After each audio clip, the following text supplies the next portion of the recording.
ነገ ዕለት በመላው ኦርቶዶክስ እምነት ተከታዮች ዘንድ በኢትዮጵያ የገና በዓል በድምቀት ይከበራል።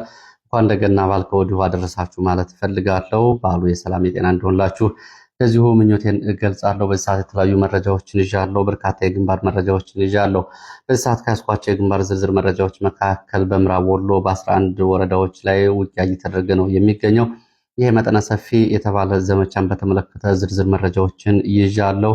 ውጊያው እየተደረገ ያለው በአማራ ፋኖ ብሔራዊ ኃይልና በአማራ ፋኖ ህዝባዊ ድርጅት የተለያዩ የጋራ ሻለቆችና የጋራ ወታደራዊ ዘመቻ ነው። በምዕራብ ወሎ በ11 ወረዳዎች ውጊያ እየተደረገ ነው የሚገኘው። ከዚህ ጋር በተያያዘ ከሌሊቱ 10 ሰዓት ጀምሮ እየተደረገ ባለው ውጊያ ያለውን አጠቃላይ ሁኔታ በተመለከተ ዝርዝር መረጃዎችን አደርሳቸዋለሁ።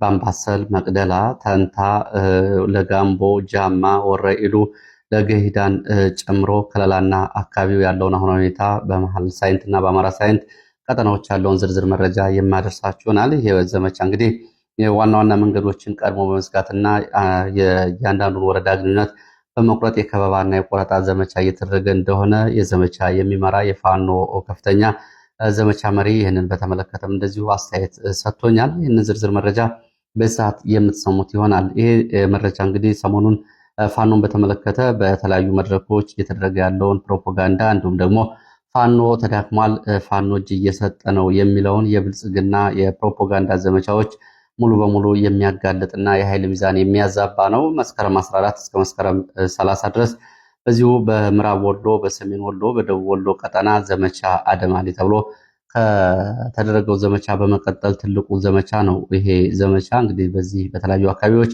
ያለውን ዝርዝር መረጃ በዚህ ሰዓት አካትቻለሁ። እየተከታተላችሁ አብራችሁ እንድትቆዩ ነው በአክብሮት የምጋብዛችሁ። አሁን በዚህ ሰዓት አፍላ ውጊያዎች እየተደረጉ ነው የሚገኙት በ11 የተለያዩ ቦታዎች። ከነዚህ መካከል 6 ከተሞች በፋኖ ቁጥጥር ስር ገብተዋል። ይህንን ዝርዝር መረጃ ለመከታተል አብራችሁ መቆየት አለባችሁ። ከዛ ባሻገር ሀሳብ አስተያየት ቢኖራችሁ ጥቆማ ዜናችን@gmail.com ላይ ልታደርሱ ትችላላችሁ። በቴሌግራም፣ በዋትሳፕ፣ በሜሴንጀር ሀሳብ አስተያየቶችን እያደረሳችሁ ስለሆነ በእጅጉ ነው የማመሰግነው። እንግዲህ በዚህ ሰዓት እንዳልኳችሁ መረጃው በአመዛኙ ዝርዝር የግንባር መረጃዎችን ነው። በሰበር መረጃ የወጡ መረጃዎችን ወደ እናንተ አደርሳለሁ። ወደ መረጃዎቹ ከመሄድ በፊት ጥቆማውም ሀሳብ አስተያየቶችን ልካችሁልኛል። በዋናነት ከመልእክቶቹ መካከል በህዝብ አገልግሎት መስጫ ተቋማት ላይ የጤና ባለሙያዎች፣ የትምህርት ባለሙያዎች፣ የግብርና ባለሙያዎች፣ የማህበራት ሰራተኞችን እንደ ባለስልጣን ማየትና በአንዳንድ ቦታዎች ላይ በሚገኙ የፋኖ አባላት የሚፈጽሙትን ወከባ በተመለከተ ይሄ ከመምህራን ከጤና ባለሙያዎች ቅሬታ እንደፈጠረ ይህንን ቅሬታ አድርስልን ብላችሁ ልካችኋል። ይሄው ቅሬታዬን አድርሻለሁ። በተለያዩ አካባቢዎች ውጊያ በሚደረግባቸው ፋኖ የሚቆጣጠራቸው ቀጠናዎች የሚገኙ መምህራን፣ ሐኪሞች፣ የግብርና ባለሙያዎች፣ ማህበራት ሰራተኞች ማህበራዊ አገልግሎት ሰጪ ተቋማት ላይ ህዝቡን የሚያገለግሉ ስለሆነ አስፈላጊው ጥበቃና የደህንነት ከለላ ሊደረግላቸው ይገባል። እነዚህን እንደ ባለስልጣን ማየት በተለየ መንገድ እንግዲህ የብልጽግና ካድሪ ካልሆኑና የፖለቲካ ዓላማ ከሌላቸው በሚሰማሩባቸው የአገልግሎት መስጫ ተቋማት ላይ ልዩ ጥበቃ ሊደረግላቸው ይገባል። ይህንን በተደጋጋሚ ብታሳስብልን የሚል የጤና ባለሙያ መልእክት ነው። ይኸው አድርሻለሁ። ሌላው ሰብአዊ መብት አያያዝ ላይ በተደጋጋሚ የሚታዩ ኃላፊነት የጎደላቸው ድርጊቶችን የፋኖን ትግል በሌላ መንገድ ሊያስፈርጁ ስለሚችሉ ተደጋጋሚ የሆነ የህግ ጥሰት እንዲሁም ደግሞ የሰብአዊ አያያዞች የሚታዩባቸው አካባቢዎች አሉ። ይሄ ስህተት በአስቸኳይ መታረም አለበት። ይህንን የሚያደርጉ ካሉ ኃላፊነት ከመውሰድ ይልቅ እነሱን ማስተካከልና እነሱ ላይ እርምጃ ወስዶ ወጥ የሆነ የፋኖ የሰብአዊ የምርኮኛ አያያዝን ተግባራዊ ማድረግ ያስፈልጋል በሚል እንደዚሁም ይህንንም እንግዲህ ከተለያየ አቅጣጫ የመጣ ዘገባን በተመለከተ ለዚህ ማስተካከያ በሚሆን እንደዚሁ አድርሳችኋል። ከቃታ መሳሪያዎች ይልቅ ማሳመን፣ ማስረዳት፣ ማስገንዘብ እንዲሁም ደግሞ አቅም የማጎልበቻ ስራዎችን ማስቀደም አለበት። ፋኖ የትግል ዓላማውን በደንብ በማስረዳት ሌሎቹ ወደሱ እንዲመጡ ማድረግ አለበት። አፈሙዝን በማስቀደም የሚወስዳቸው እርምጃዎች በአንዳንዶቹ ላይ የዓላማ ተገንዛቢዎችን ቁጥር ሊቀንስ ይችላል። የወያኔ የትጥቅ ዘመን ጊዜ በሚቃረኗቸው በሚደግፏቸውም ሰዎች ታጋዮቹ የነበራቸውን የትግል ዲሲፕሊን ራሳቸውን ከትግሉ እና ከህዝብ በታች አድርገው በትግሉ አሸናፊ ለመሆን የበቁበትን ሂደት ማየትና ይህንን መተግበር ለትግል ይጠቅማል። ተቀባይነትን ለማግኘት በቀላሉ ታማኝነትን ለማግኘት ራስን ለህዝብ ዓላማ እንደሰጡ ከትግል በታች አድርጎ ማየት ያስፈልጋል የሚል እንደዚሁ ይህን አስተያየት አድርሳቸዋል። አንዳንድ የፋኖ አባላት፣ አመራሮች፣ ደጋፊዎች ጭምር የሚታየው ራስን ከህዝብ በላይና ራስን ከትግል በላይ አድርጎ መታየት እና መታበይ ረጅም መንገድ የሚያስገድ አይደለም። ይሄ ሊስተካከል ይገባዋል። ይሄ ነውርም ጭምር ነው። ለህዝብ ዓላማ የቆመ ሰው የራሱ የሚለው አንድም ነገር አይኖረውም የሚል አስተያየት አድርሳችሁኛል። አመሰግናለሁ። ከደብረ ብርሃን እንደዚሁ ከለንደን እና ከአዲስ አበባም የተለያዩ ጥቆማና አስተያየቶችን አድርሳችኋል። በእጅጉ አመሰግናለሁ። ወደ መረጃዎቹ ነው የሚቀጥለው። እንግዲህ ወደ መረጃዎቹ ሲሄድ በሰሜን ወሎ እና ዋገምራ አካባቢ ያሉ መረጃዎችን ማስቀደም ወደ ግንባር ዝርዝር መረጃዎች ይመጣለው። በዚህ ሰዓት ከያዝኳቸው መረጃዎች መካከል በራያ አለማጣ ቀጠና እና በኮረም ቀጠና በ6 ወረዳዎች ላይ የህወሓት ታጣቂዎች በየቀኑ የሚፈጽሟቸው ግፍና ሰቆቃዎች እንደቀጠሉ ናቸው። በዛሬ ሌሊት እንኳ በኮረም ከተማ ሰዎች በታጣቂዎች በጥይት ተገድለው ማደራቸውን የወጡ መረጃዎች ያሳያሉ። በኮረም ቀጠና የሚፈጸመው የህወሓት ግፍና ሰቆቃ እንደቀጠለ ነው። ወጣቶች ተገድለዋል። የሃይማኖት አባቶች በአደባባይ እንዲዋረዱና እንዲባረሩ ተደርገዋል። ቤተክርስቲያን መዋቅር ፈርሶ በሌላ የህወሓት ወኪሎች እንዲተካ መመሪያ ተሰጥቷል። ደብዳቤ ተጽፏል። አዋጅም እንደዚሁ ታውጇል የሚል መረጃ ነው ያለው። በዛሬው ዕለት አንድ የጤና ባለሙያ በህወሓት ታጣቂዎች ተገድሎ ተገኝቷል። በኮረም ከተማ በህወሓት ታጣቂዎች የተገደለው የሆስፒታል ሰራተኛ አማራ አለሙ ይባላል። ሌሊት ተገድሎ ነው የተገኘው። በተለምዶ ኮረፌ ተራ እየተባለ በሚጠራው የኮረም ከተማ አካባቢ በታጣቂዎች በጥይት ተደብድቦ ነው እየተገደለው። አስከሬኑ ከኮረም ከተማ ወደ ገረ ቆላ ሰሰላ ተብሎ ወደሚጠራ የትውልድ ቀበሌው መላኩን የመረጃ ምንጮች ገልጸዋል። በሌላ መረጃ እንደዚሁ የከተማው አንድ የመንግስት ሰራተኛ የውሃ ልማት ሰራተኛ የሆነ ሰው በህወሓት ታጣቂዎች ጥቃት ደርሶበት አሁን በማይጨው ሆስፒታል በጽኑ ህሙማን ሕክምና ክፍል ውስጥ ይገኛል ነው የተባለው።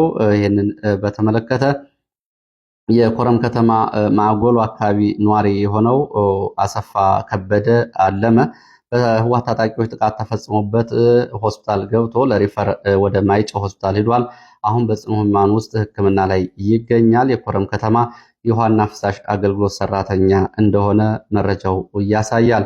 እነዚህ እንግዲህ የተገደሉትና ጥቃት የደረሰባቸው የህወሓትን የአካባቢውን ወረራ በመቃወማቸው ነው ተብሏል። እንግዲህ በተለይ በአማራ ማንነትና ወደ አማራ ክልል አካባቢው በመተዳደር አለበት የሚሉ ጥያቄዎችን የሚያነሱ መሆናቸው ታውቋል። ቀደም ብሎም በዚሁ በመምህር ሙልጌታ ካሴ እንዲሁም ደግሞ የሚሊሻ ኃላፊው ጎፌ አሊን ጨምሮ ሌሎችም ቴክኒክና ሙያ ኮሌጅ በሚገኝ የህወሓት የታጣቂዎች ወታደራዊ ማሰቃያ ውስጥ ተወስደው እየተሰቃዩ መሆናቸውን ቤተሰቦቻቸው ገልጸዋል። በተመሳሳይ በትላንትናው ዕለትም እንደዚሁ በላይነህ ገብረ ማርያም የተባለ ወጣት ከኮረም ከተማ በህወሓት ታጣቂዎች ተይዞ ወደ ቴክኒክና ሙያ የሚገኝ ወታደራዊ ማሰቃያ ካምፕ ተወስዷል ተብሏል። በሌላ ዜና በኮረም ከተማ የሚገኘውን የኢትዮጵያ ኦርቶዶክስ ተዋሕዶ ቤተክርስቲያን ሰበካ ጉባኤ አመራሮች በታጣቂዎች ታስረዋል።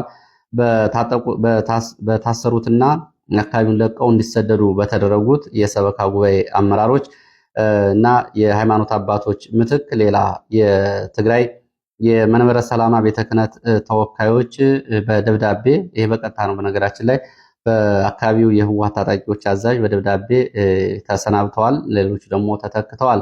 ይህን ለማድረግ 11 ታጣቂዎች ተሰብስበው ነው ምርጫ ያደረጉት። የሰበካ ጉባኤ ተወካይ ተመርጧል በህዝብ ለማለት።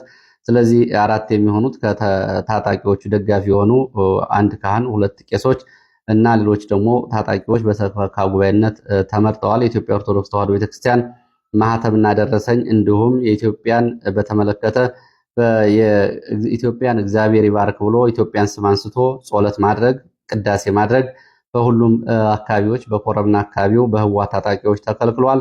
በምትኩ ኢትዮጵያ በሚለው ስም ሀገረ ትግራይ ተብሎ ምህላም ጸሎትም እንዲደረግና ቅዳሴም እንዲጠራ ተብሏል። እንግዲህ ማህተምና የኢትዮጵያ ኦርቶዶክስ ተዋሕዶ ቤተክርስቲያን መዋቅር ሙሉ በሙሉ እንዲጠፋ ተደርጓል ነው ያሉት።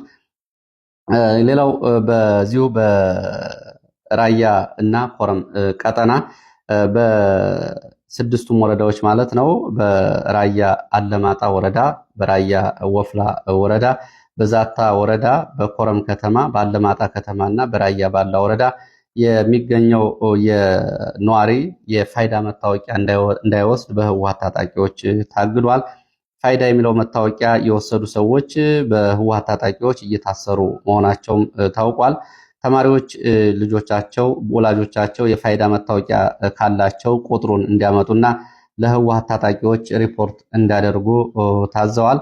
ይህንን ፋይዳ መታወቂያ በተመለከተ እንግዲህ የወፍላ፣ የዛታ፣ የኮረም፣ ያለማጣ፣ የራያ ባለ፣ የራያ ያለማጣ ህዝብ እንዳያወጣ በሌላ አማራጭ በህወሓት በኩል ሌላ ፎርም ወይ ደግሞ ቅጽ እንዲሞላ እየተደረገ ነው። ምን እንደሆነ አላማው አልታወቀም ብለዋል። እንግዲህ የመረጃ ምንጮቹ ከአካባቢው ያሉ መረጃዎች እነዚህ ናቸው።